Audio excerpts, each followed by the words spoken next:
Saludamos a esta hora de la mañana al coronel en servicio pasivo de la Fuerza Aérea Ecuatoriana, Roberto Marchán, con quien vamos a hablar los siguientes minutos sobre la situación que atraviesa Venezuela. Lo ponemos en pantalla. Gracias, coronel, por aceptar conversar con Ecuador en directo en esta mañana.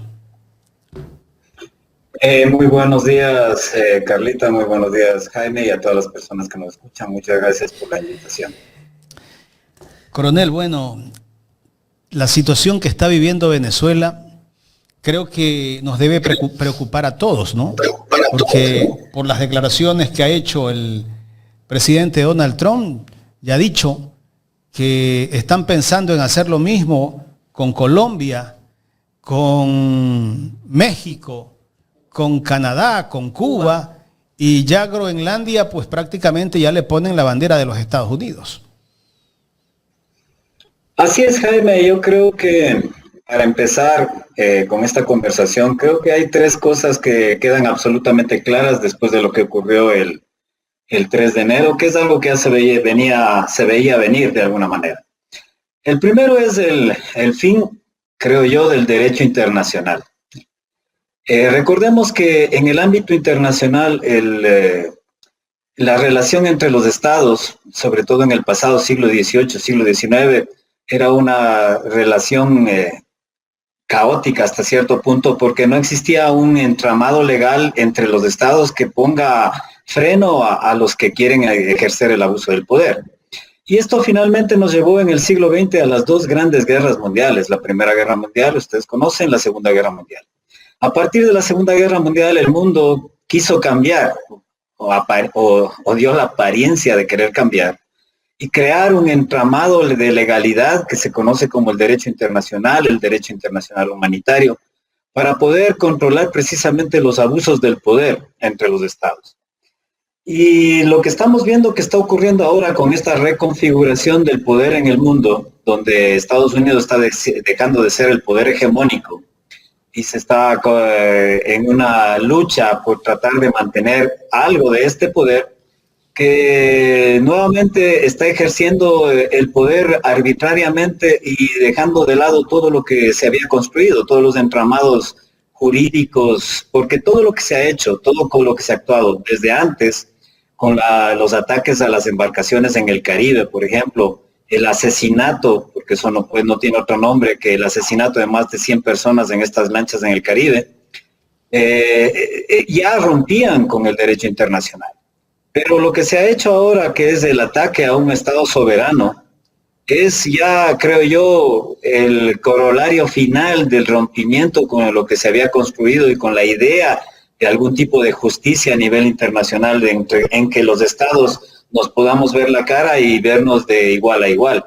Estamos entrando en un periodo donde el mundo se vuelve cada vez más convulso, cada vez más peligroso. Y lo que más afecta y lo que más nos debe asustar es que en el pasado ya estuvimos en unas situaciones similares, como decía, antes de la Primera y Segunda Guerra Mundial, pero ahora tenemos armas nucleares en el panorama. Esto quiere decir que con la actuación del más fuerte, con la actuación de la imposición del poder del más fuerte, siempre estamos arriesgando el caminar y terminar en un conflicto nuclear que simplemente nos llevará a la desaparición como especie.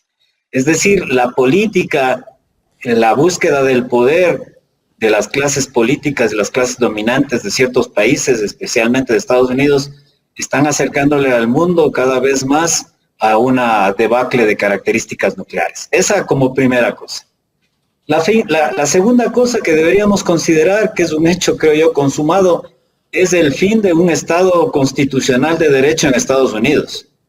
Porque Estados Unidos, al hacer lo que ha hecho, se ha saltado incluso su propia normativa interna, sus propias controles dentro de su proceso democrático, que tanto lo han caracterizado de alguna manera e incluso se lo ha mantenido como el ideal de una democracia liberal, el hecho de que haya pesos y contrapesos, de que el control del Congreso controle las acciones del Ejecutivo. Hoy vemos que hay un Ejecutivo, el de Donald Trump, que actúa sin que el Congreso diga nada y simplemente por decretos ejecutivos y hace lo que quiere.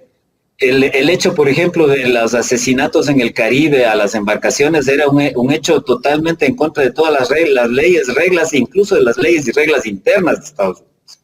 Pero sin embargo se hace y se lo ha seguido haciendo. Entonces, el segundo elemento que estamos viendo ahora es el fin de un Estado constitucional dentro de Estados Unidos. Estados Unidos está convirtiendo cada vez más en una especie de dictadura antidemocrática, así suene interesante para las personas, pero es una dictadura antidemocrática que no sabemos a dónde va a ir a parar y, por supuesto también muy militarista, que lo único que pretende es darle más dinero a su conglomerado militar industrial, que es lo que sostiene y el que más se beneficia de todo lo que está sucediendo.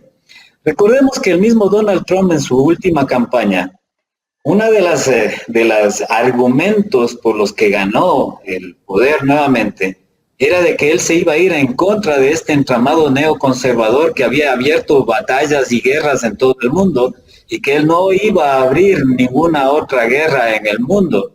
Sin embargo, estamos viendo que lo que ocurre es todo lo contrario. Vemos que bombardeó Nigeria hace 2 semanas, bombardeó Yemen hace poco, bombardeó hace unos meses Irán, ahora bombardea Venezuela y se habla nuevamente de que en poco tiempo va a haber, a través de su alfil Israel en el Medio Oriente, también una nueva guerra contra Irán. Entonces estamos viendo toda la hipocresía que se maneja en el mundo de la política internacional y especialmente en la exdemocracia que yo considero que era Estados Unidos. El tercero que debemos considerar hecho cierto es que después de más de 100 años, un país latinoamericano, una capital latinoamericana ha sido atacada por un país en base de su poder, con cualquier arbitrio, con un arbitrio hasta jocoso, porque las mismas informes de inteligencia norteamericano hablaban de que no existía el cartel de los soles y menos de que el gobierno norteamericano estaba involucrado en algún tipo de tráfico ilícito de drogas. Pero en contra de todas estas cosas, un gobierno de Estados Unidos ha bombardeado una capital latinoamericana y para mí eso implica que toda Latinoamérica está bajo ataque. Empezó un ataque despiadado de Estados Unidos a Latinoamérica, a todo aquel país cuyo gobierno no se alinea a los intereses norteamericanos. Que si podemos destacar algo bueno de toda esta situación es que por lo menos Estados Unidos ya no usa los eufemismos de la democracia, de la libertad, de todos los derechos humanos que supuestamente han sido las causas por las cuales ellos, cual policía del mundo, han querido ir a proteger a los pueblos, entre comillas, del mundo, destruyendo sus países, sino que ahora lo dice con absoluta claridad: me interesan tus recursos, me interesa la minería, me interesa las tierras raras, me interesa el petróleo, y no me interesa la gente. La gente me sirve mientras me sirva para mis fines y para mis intereses. Yo creo que eso es los 3 elementos fundamentales que podríamos sacar en principio de lo que ocurrió este 3 de enero, Jaime. Coronel, quiero irme al tema de la operación que hicieron. ¿Qué pasó en el momento que entraron los helicópteros de los Estados Unidos? No hubo capacidad de reacción de las Fuerzas Armadas venezolanas. ¿Por qué lo sacaron a Maduro y no pasó nada? Bueno, decir que no pasó nada no es muy certero, Jaime, porque a la final ya se habla de alrededor de 80 muertos del lado venezolano. Eso quiere decir que hubo algún tipo de resistencia. Ahora bien, el tema desde la perspectiva militar todavía es un poco complejo de dilucidar, porque detrás de todo este tipo de cosas siempre habrá elementos y una niebla que nos impide ver qué es lo que ocurrió. Pero se podrían sacar varios elementos fundamentales. El espacio aéreo venezolano y el espacio aéreo sobre Caracas es uno de los espacios mejor defendidos de Sudamérica. Para que hayan podido entrar, a pesar de que por las mismas declaraciones del responsable militar, un general de 4 estrellas de la Fuerza Aérea de Estados Unidos, que hace poco explicó la operación, a pesar de la gran cantidad de medios y recursos que emplearon, él hablaba de 150 aviones, helicópteros, de aviones de guerra electrónica, supresión de medidas como es de las medidas antiaéreas de Venezuela, etcétera, etcétera. Lo que podemos ver es que primero la inteligencia norteamericana, entiéndase la CIA, estuvo actuando desde hace muchos años en Venezuela. Ya recordemos que desde el 2002 ya hubo un intento de derrocamiento de Hugo Chávez, donde las acciones de la CIA eran las de lograr fortalecer la disidencia interna, dentro de la sociedad venezolana para que esto genere el cambio de gobierno. Estados Unidos ha estado empeñado en cambiar el gobierno venezolano por lo menos desde 2002, si no es desde antes. Eso quiere decir que más de 23 años han estado en esta tarea. Y esto quiere decir que han estado infiltrando a las instituciones del gobierno, a la sociedad, desde hace mucho tiempo, pero no les dieron resultado los intentos anteriores porque su enfoque generalmente estuvo hacia la división de la sociedad, es decir, hacia fortalecer la disidencia interna de la sociedad, fortalecer a los grupos de oposición, entiéndase Guaidó en su momento, ahora María Corina Machado y todo lo demás. Yo creo que lo que hicieron ahora es un cambio estratégico en estos intentos, es de ahora infiltrarse dentro del mismo gobierno venezolano, al darse cuenta que el chavismo todavía sigue siendo la fuerza dominante en el ámbito de la sociedad venezolana, que es lo que estamos viendo ahora. Nadie ha salido a festejar el hecho en Venezuela, más bien ha habido enormes manchas de respaldo al chavismo y al gobierno, lo que nos implica, nos dice con claridad de que no es que estemos ahora ante un evento de... Estamos sin audio, algo pasó. A ver, ahí, ¿lo escucho? ¿Ahí? Ahí estamos. Ya, perdón que tuve algún problema. Bueno, lo que le decía es que lo más probable es que ahora infiltraron el gobierno, probablemente con recursos, es decir, con extorsión de diverso tipo, ofreciéndote recursos, probablemente llevaron a su lado a ciertos niveles de gobierno, porque también dentro de todo gobierno tenemos que estar claros de que no existe siempre una unidad, siempre dentro de cualquier circunstancia hay disputas de poder internas, hay gente que está más alineada o menos alineada. Entonces, ¿hablamos de traición? Probablemente que sí. ¿A qué nivel? Es algo que poco a poco iremos viendo y dilucidando qué es lo que fue pasando. Porque si es que vemos, por ejemplo, yo creo que ahorita Estados Unidos tiene un plan A y un plan B. El plan A, ¿cuál es? Viendo que es imposible que la oposición, que sería lo que más les beneficia a ellos, porque esta oposición es totalmente lacaya a Estados Unidos, me refiero a María Corina Machado, así como otros gobiernos latinoamericanos, son de las mismas características, simples lacayos de Estados Unidos. Eso les hubiese convenido, pero saben y se han dado cuenta de que no tienen el apoyo mayoritario de la población venezolana, salvo de la población venezolana que ahora está en el exilio, que obviamente y por obvias razones va a ser la que más festeja y festejó lo que ocurrió el 3 de enero. Entonces, bajo estas circunstancias, lo que han decidido en su plan A es mantener un gobierno chavista, en este caso con la vicepresidenta, y si es que, y de alguna manera, sea por compra, por traición, o sea por amenaza de nuevamente realizar acciones violentas, lograr que este nuevo gobierno se alinee a los intereses de Estados Unidos. Y ojo, los intereses de Estados Unidos, como sabemos todos, como lo ha dicho claramente Donald Trump, es el petróleo y los bienes y los recursos naturales de Venezuela. Eso es lo que le interesa. Entonces, si es que esto se produce, iremos viendo en los próximos meses probablemente las sanciones económicas sobre todo y restricciones de manejo del petróleo que estaba imponiendo Estados Unidos se van a ir flexibilizando hasta llegar a desaparecer. Esto ya nos dará una visión clara de que hay un acuerdo entre el nuevo gobierno de Daisy Rodríguez con el gobierno de Donald Trump.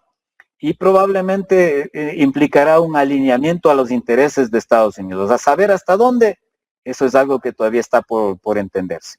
Ahora, ese creo que es el plan A, y será y durará al menos un año este gobierno hasta que se llame a nuevas elecciones, y ahí veremos lo que ocurre. El plan B, si es que este gobierno se mantiene fiel a la causa chavista, a la causa de Hugo Chávez, a la causa que debería ser de todos los latinoamericanos, yo creo que nuevamente arreciarán las presiones de todo tipo, las presiones económicas, las presiones del bloqueo que ya existió, y nuevamente incluso tal vez las acciones de carácter militar. Yo creo que Estados Unidos está en este momento manejando estos dos escenarios, pero como le decía Jaime, el interés fundamental de Estados Unidos no es el interés de la democracia, no es el interés de la libertad, no es el interés de los derechos humanos. Claramente lo ha dicho Donald Trump, el interés que tienen son apoderarse de los recursos naturales de Venezuela, y no de solo de Venezuela, eso tenemos que tenerlo claro. Es controlar completamente lo que ellos consideran su patio trasero, y han caminado en ese sentido. Recordemos que las acciones que han desarrollado en un principio encubiertas y ahora totalmente directas, de presionar las elecciones por ejemplo, en la misma Chile, en apoyarle a Milei con enormes cantidades de dinero para salvar la economía argentina en un momento electoral, en la presión que hacen a Honduras, donde aparentemente hay un nuevo cambio de gobierno ilegal. Todas esas presiones van a seguirse dando, y el siguiente que va a sufrir eso será Colombia, que ya está sufriendo, y hay amenazas directas a la presidencia colombiana, y va a haber una injerencia grande dentro del ámbito político para que las elecciones colombianas terminen de acuerdo a los intereses de Estados Unidos. Posteriormente será Brasil, y así todo el continente latinoamericano. Doctor Marchán, ¿cómo cree usted que se están dando los movimientos dentro de las fuerzas militares venezolanas? Ellos apoyan a la vicepresidenta, que es en este momento la actual presidenta. ¿Cómo cree que se dé ese movimiento en estos momentos? Porque bueno, las fuerzas militares venezolanas apoyaban a Nicolás Maduro. Ahora, ¿en qué situación quedan ellos? Gracias por lo de doctor, Carlita, pero no soy doctor. Bueno, verá, mire, en estas circunstancias, quien controla el ejército controla el gobierno en Venezuela. Y esa va a ser la disputa que vamos a ver en los siguientes días y los siguientes meses.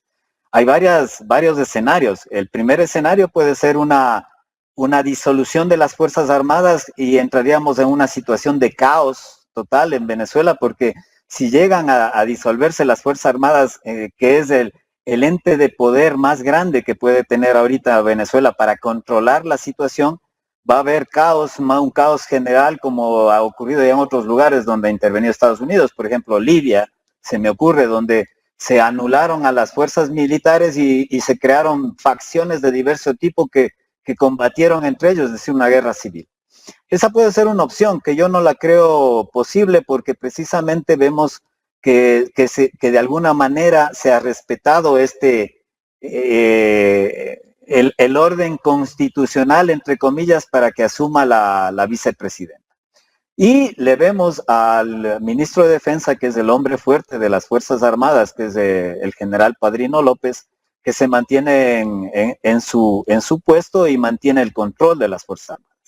Entonces, desde esta perspectiva, yo creo que las Fuerzas Armadas van a seguir todavía siendo cohesionadas, pero ahora lo que tenemos que mirar es hacia dónde va a ir los intereses o el control que pueda ejercer el nuevo gobierno de Daisy Rodríguez, y asimismo los intereses y el control que puede ejercer Padrino López dentro de las Fuerzas Armadas. Y si es que no aparecen otros intereses subalternos que quieran de alguna manera obtener algo de poder, porque en estas situaciones de crisis generalmente se encaminan y se producen momentos de disputa de poder. Y eso es lo que debe estar ocurriendo actualmente en el gobierno venezolano. Debe haber disputas de poder, debe haber evidentemente reacomodos de poder, y eso iremos viendo poco a poco en los días que vengan a... ¿Usted cree que actualmente la presidenta mantiene el respaldo, ha podido controlar a las fuerzas del orden de Venezuela?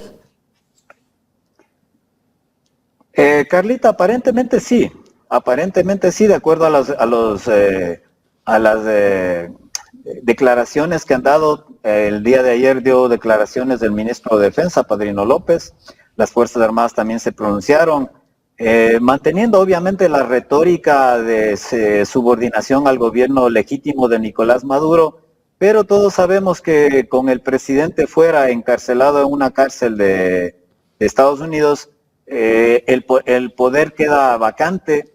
En la Corte Constitucional el día de anteayer, creo yo, que ya emitió su dictamen aprobando que sea la vicepresidenta la que asuma el poder. Entonces estamos viendo un reacomodo del poder, y este reacomodo del poder también obviamente estará influenciado por los intereses de Estados Unidos.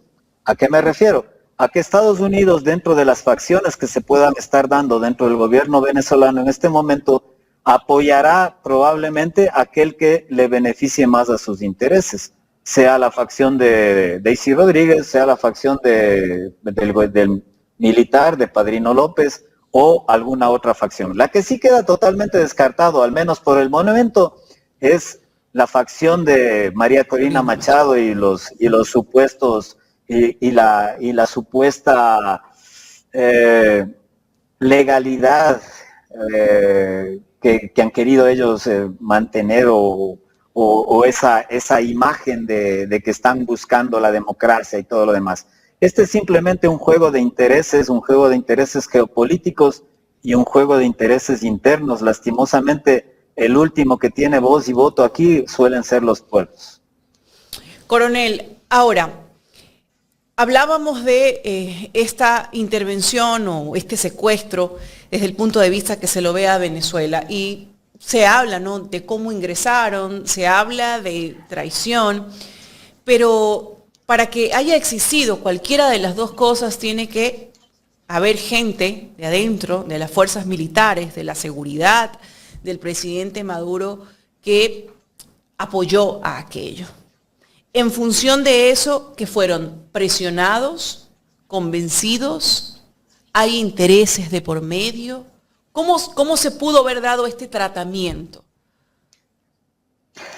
Mire, Carlita, el hecho de que la seguridad inmediata o la seguridad más cercana de Nicolás Maduro haya estado compuesto por miembros de las Fuerzas Armadas cubanas, sabemos que ha habido al menos 32 bajas de estos miembros de las Fuerzas Armadas cubanas, nos indica que internamente ya de alguna manera Nicolás Maduro dudaba de la lealtad de algunos de los miembros de las Fuerzas Armadas de Venezuela.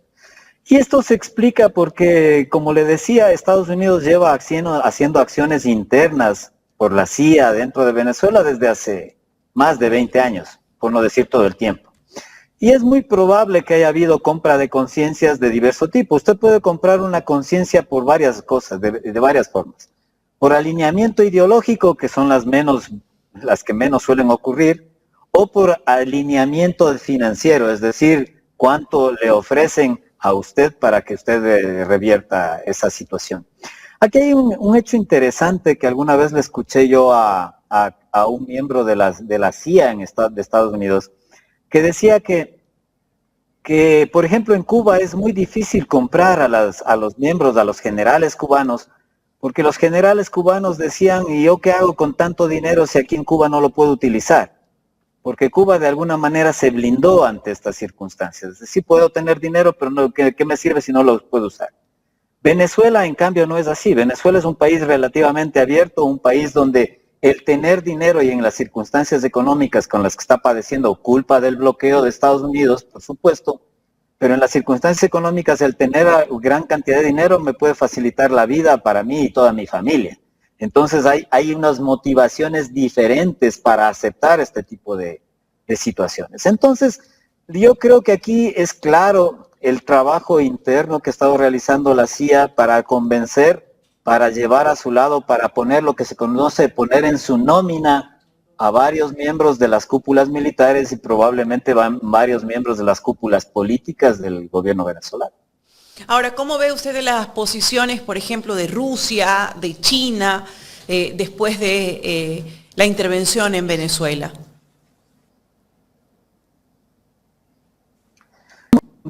Es muy interesante. ¿Por qué?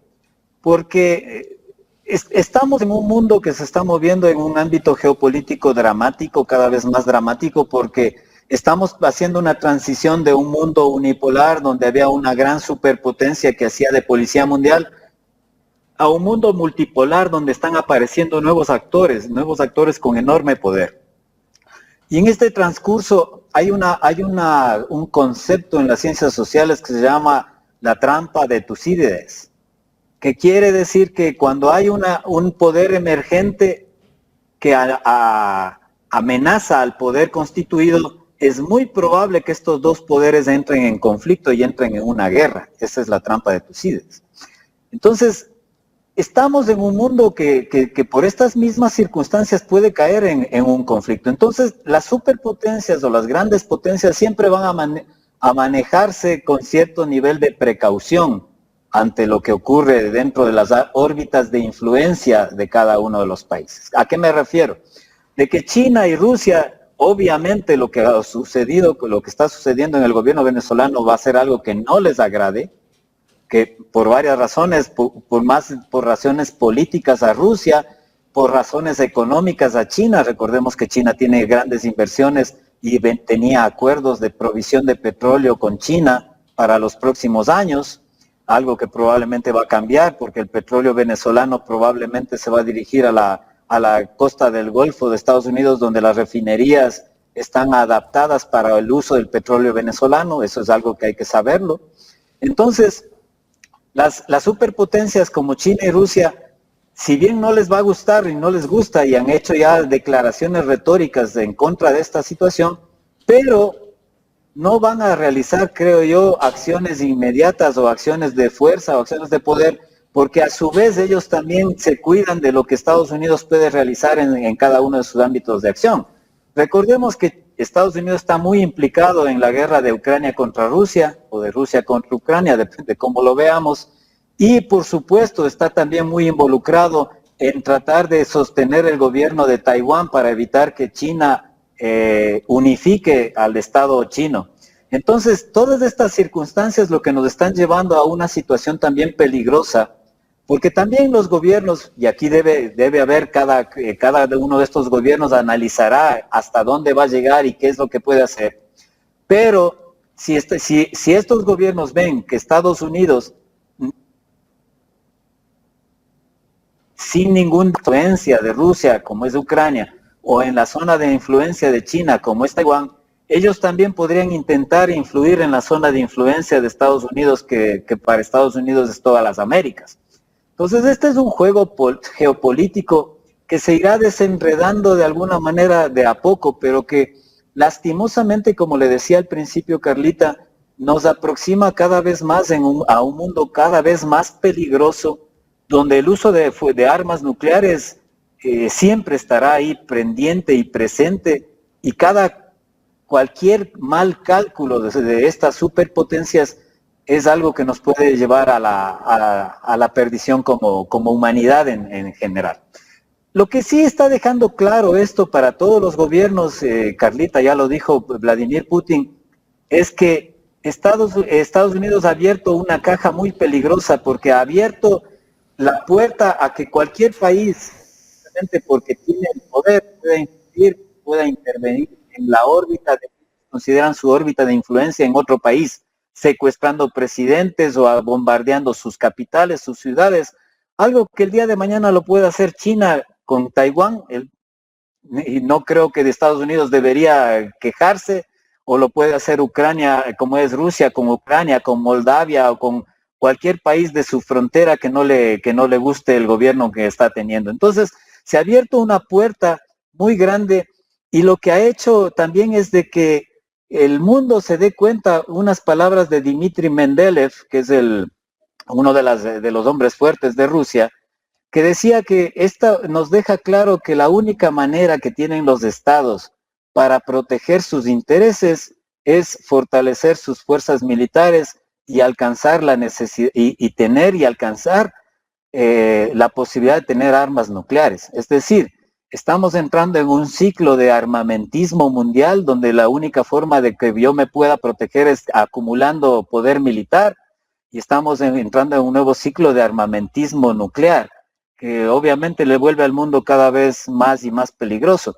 Y ojo, el siguiente será Brasil, y Brasil tiene capacidades. Si yo fuera presidente o consejero militar en el gobierno de Brasil, le estaría pensando claramente en que Brasil necesita, por ejemplo, poseer armas nucleares. ¿Puede repetir, por favor, coronel? Hubo una interferencia. ¿Brasil necesita? No, lo que yo le decía es que si yo fuese un consejero militar geopolítico en Brasil, que Brasil es el país más grande de Sudamérica y es una potencia regional y que tiene interés de convertirse también en una potencia mundial, Brasil debería plantearse la necesidad de poseer armas nucleares para protegerse a sí mismo. Ahora, regresando un poco al ámbito nacional, ¿no? Y viendo las intervenciones, la injerencia de Estados Unidos, nosotros como Ecuador deberíamos preocuparnos de qué. Por ejemplo, bases militares en las Galápagos, que Estados Unidos tenga sometido al Ecuador, ¿de qué forma? ¿Cuál sería la apreciación o qué tendríamos que visualizar nosotros como Ecuador? Mire, Carlita, el gobierno de Estados Unidos a partir de Lenín Moreno tiene totalmente en sus manos al Ecuador. Totalmente. O sea, hay una subordinación total del gobierno, una subordinación total de las Fuerzas Armadas con unos mandos totalmente obsecuentes a las necesidades y a los intereses norteamericanos. Lastimosamente, el ámbito cultural, el ataque permanente a otro tipo de gobierno ha hecho y también ha dado sus resultados en crear una mentalidad tanto en la gente como en las Fuerzas Armadas de que el camino verdadero, el camino que debemos seguir el país está a alinearnos y a los intereses de Estados Unidos. Lo que toda esta gente debería pensar y debería leer un poco de la historia de que Estados Unidos nunca ha tenido socios, y es algo que repito permanentemente, lo que necesita es lacayos. Y a los lacayos, como creo que decía el embajador que entrevistaron anteriormente, a los lacayos no se les da ningún tipo de consideración, simplemente se los usa. Y eso es lo que va a pasar. Entonces, el interés geopolítico de Estados Unidos en el momento por Ecuador es porque de alguna manera tiene un poco perdida a Colombia. Perdida entre comillas temporalmente, porque no sabemos lo que va a pasar. En Colombia también hay un gran movimiento reaccionario de derecha que probablemente llegue al poder en este año en las próximas elecciones con el apoyo de Estados Unidos. Y nuevamente se alinearán totalmente a los intereses norteamericanos. Pero mientras eso no pase, Estados Unidos necesita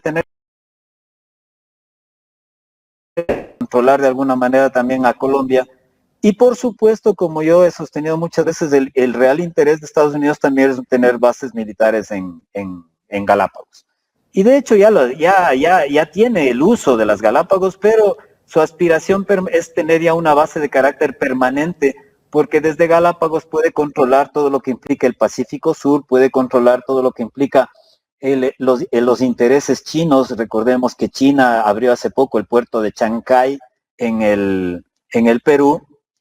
Está haciendo un corredor bioceánico que une el puerto de Chancay con el Brasil para cruzar toda Latinoamérica. Entonces son intereses que tiene Estados Unidos para controlar todo lo que sea la influencia china en el continente, y para lo cual intentará tener una base militar en Galápagos.